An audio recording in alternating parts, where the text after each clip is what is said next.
नए agricultural bills 2020 को लेकर प्रोटेस्ट हो रहा है और लोगों में यह सवाल हो रहा है कि क्या यह बिल्स वाकई में फार्मर्स के इतने खिलाफ है या फिर यह पॉलिटिकल पार्टीज की कोई साजिश है। अगर इस बात को समझना चाहे तो यह जानना भी ज़रूरी हो जाता है कि यह प्रोटेस्ट सिर्फ पंजाब, हरियाणा या उत्तर प्रदेश में ही क्यों हो रहा है। मैंने आपको अपने पहले वीडियो में बताया था कि एमएसपी पर किसानों की फसल सरकार काफ़ी स्टेट्स में खरीदती है, पंजाब, हरियाणा, उत्तर प्रदेश, तेलंगाना, उड़ीसा वगैरह वगैरह। लेकिन अगर आप ध्यान दें तो ये प्रोटेस्ट सिर्फ पंजाब और हरियाणा में ही हो रहे हैं। यहाँ तक कि वर्षों से बीजेपी के साथ रही शिरोमणि अकाली दल ने भी इसी पॉइंट पर अब बीजेपी से अपना नाता तोड़ दिया। तो क्या यह बिल वाकई में किसानों के इतना खिलाफ है कि वर्षों से चली आ रही दोस्ती भी टूट गई और कोई माइक तोड़ रहा है तो कोई बिल के पन्ने फाड़ रहा है। दो बातें ध्यान देने लायक है। पहली बात तो यह है कि जब भी कोई भी सरकार कोई भी बिल या एक्ट लाती है तो ऑपोजिशन का काम होता है अपोज करना। जब 2012 में कांग्रेस एपीएमसी एक्ट से फलों और सब्जियों को हटा रही थी तो 2013 में विपक्ष की नेता सुषमा स्वराज ने सदन में भाषण देते हुए बिचौलियों, आड़तियों के समर्थन में कुछ बातें कही थी। लेकिन आज वही बीजेपी 2020 में जब एपीएमसी एक्ट को चेंज करके इन बिल्स को पास करने की कोशिश कर रही है तो वह बिचौलियों को, मिडिलमैन को खत्म करने की कोशिश कर रही है। 2013 में कांग्रेस ने एपीएमसी एक्ट से फ्रूट्स और वेजिटेबल्स को हटा दिया था, यह कहकर कि किसानों को आज़ादी होनी चाहिए कि वह अपनी फसल कहीं पर भी बेच सके। और आज वही कांग्रेस इन बिल्स का यह कहकर विरोध कर रही है कि यह किसानों के हितों के खिलाफ है। क्यों? क्योंकि एक नाम दिया जा रहा है एमएसपी। जब 10% किसान ही एमएसपी पर सरकार को अपनी फसल बेच सकते हैं और बाकी 90% किसान आज भी एमएसपी पर अपनी फसल सरकार को नहीं बेच सकते हैं, तो फिर इन बिलों से इन 90% किसानों का अगर कोई भी भला होता है तो उसमें किसी भी पॉलिटिकल पार्टी को क्या प्रॉब्लम हो सकती है। लेकिन पंजाब और हरियाणा में ही विरोध क्यों हो रहे हैं यह जानना भी ज़रूरी है। अगर आप देखें तो पूरे देश में चावल की सबसे ज़्यादा खेती बंगाल में होती है, लेकिन चावल की ऑलमोस्ट 100% फसल किसान सरकार को पंजाब में अपनी एमएसपी पर बेचते हैं। लेकिन आश्चर्य की बात तो यह है कि बंगाल के नेता सदन में गला फाड़ करके और माइक छीन करके यह दिखाने की कोशिश कर रहे हैं कि इस एक्ट से बंगाल के किसानों का नुकसान होने वाला है। और जहाँ तक रही बिहार की बात, तो बिहार में आरजेडी ने भी प्रदर्शन किया है यह कहकर कि यह बिल किसानों के हितों के खिलाफ है। तो भाई एक बात बताइए, बिहार में तो 2006 में एपीएमसी एक्ट को पूरी तरह से हटा दिया गया था, तो 2006 से लेकर 2020 तक आपको इस बात का ध्यान नहीं आया कि किसानों को मंडी मिलनी चाहिए, किसानों को एमएसपी पर अपनी फसल बेचने की एक अपॉर्चुनिटी मिलनी चाहिए और उसके लिए एपीएमसी ज़रूरी है। तो फिर आज आपको इतनी तकलीफ क्यों हो गई?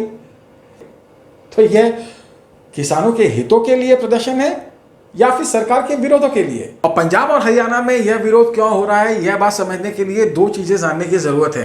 एक, पिछले साल में सरकार ने पंजाब और हरियाणा में गेहूं और चावल में 80,000 करोड़ रुपए की बाइंग की है एमएसपी पर। अब 80,000 कितना ज्यादा होता है आप एक बात से समझ सकते हैं। Recently serum institute of India के सीईओ ने गवर्नमेंट से यह पूछा कि कोविड-19 के लिए वैक्सीन पूरे इंडिया में सबको देने के लिए 80,000 करोड़ रुपए की ज़रूरत होगी। क्या गवर्नमेंट के पास इतना पैसा है? मतलब 80,000 करोड़ रुपए इतना ज़्यादा है कि सीरम इंस्टीट्यूट को गवर्नमेंट से यह पूछना पड़ रहा है कि क्या उसके पास में 80,000 करोड़ रुपए है। और गवर्नमेंट ने पूरे एक साल में सिर्फ पंजाब से 80,000 करोड़ रुपए की गेहूं और चावल की बाइंग की है, जबकि बंगाल में चावल के किसान को अपनी फसल का 10% भी एमएसपी पर बेचने की एक अपॉर्चुनिटी नहीं मिल रही है। लेकिन क्या यह बंगाल के किसानों के साथ अन्याय नहीं है कि पूरे देश में सबसे ज़्यादा चावल उगाने के बावजूद उन्हें एमएसपी पर अपनी फसल बेचने की एक अपॉर्चुनिटी नहीं मिलती है? तो आप समझ सकते हैं कि पंजाब और हरियाणा में किसानों को कितनी तकलीफ हो रही होगी अगर उन्हें यह डर भी लग जाए कि उन्हें एमएसपी पर बेचने का मौका अब नहीं मिलेगा। और जहां तक रही बिचौलियों की बात, तो सारे लोग यह कह रहे हैं कि इन एक्ट से अब एपीएमसी के पावर्स कम हो जाएंगे। और एपीएमसी कौन? एपीएमसी में बिचौलियों का, आड़तियों का वर्चस्व कितना ज़्यादा है, आप इस बात से अंदाज़ा लगा सकते हैं कि पंजाब में ऑलमोस्ट 40,000 आड़तिये हैं और हरियाणा में 30,000, मतलब 70,000 आड़तिये। और इनकी ताकत कितनी ज़्यादा है, इस बात का अंदाज़ा आप इससे लगा सकते हैं कि हरियाणा के मुख्यमंत्री रहे देवीलाल और ओम प्रसाद चौटाला दोनों आड़तियों फैमिली से थे। सुषमा स्वराज जी ने एफडीआई के अगेंस्ट में पार्लियामेंट में एक स्पीच देते हुए यह कहा था कि आड़तिये तो फार्मर्स के एटीएम है। किसान को जब भी पैसे की जरूरत होती है वह आड़तिये के पास में जाता है और वह उसको वह पैसा दे देता है। और यह बात तब कही गई थी और आज भी एप्लीकेबल है। आपको शायद यह जानकर आश्चर्य हो कि एक रीसेंट स्टडी में यह बताया गया कि पंजाब के जिन विलेजेस में बैंक्स नहीं हैं वहां पर फार्मर्स के 67% लोन आड़तियों से आते हैं और जिन विलेजेस में बैंक्स हैं वहां पर भी 50% लोन आड़तियों से आते हैं। मतलब ये आड़तिये फसल की खरीद बिक्री में बिचौलियों का काम कर रहे हैं या फिर साहूकारी का। और अगर गवर्नमेंट के किसी भी एक्ट से इनके इन्फ्लुएंस पर, इनकी साहूकारी पर अगर कोई असर पड़ता है तो फिर पॉलिटिकल पार्टीज को उसमें इतनी आपत्ति क्यों? इन आड़तियों का पॉलिटिकल पार्टीज पर काफी इन्फ्लुएंस होता है और यही कारण है कि पूरे देश में जो प्रदर्शन चल रहा है वह ज्यादातर पंजाब और हरियाणा तक ही सीमित है। मतलब जहां तक मुझे समझ में आता है यह पूरा मामला फसलों का नहीं बल्कि आड़तियों की सत्ता को खत्म करने का है। जब 50% और 67% लोन्स आड़तिये देते हैं तो फिर वह फसल को खरीदने वाले मिडिलमैन कहां से हुए? वह तो बेसिकली साहूकार हो गए। और इस तरह से अगर सरकार इन साहूकारों की जमींदारी को एक तरह से आप कह सकते हैं अगर खत्म करना चाहती है तो जाहिर सी बात है कि आड़तियों को तकलीफ तो होगी। तो आड़तियों का प्रभाव और पॉलिटिकल इन्फ्लुएंस इतना ज़्यादा है कि अगर उसके कारण बीजेपी की एसएडी के साथ में इतने सालों की दोस्ती भी टूट जाती है तो उसमें कोई अचरज की बात नहीं है।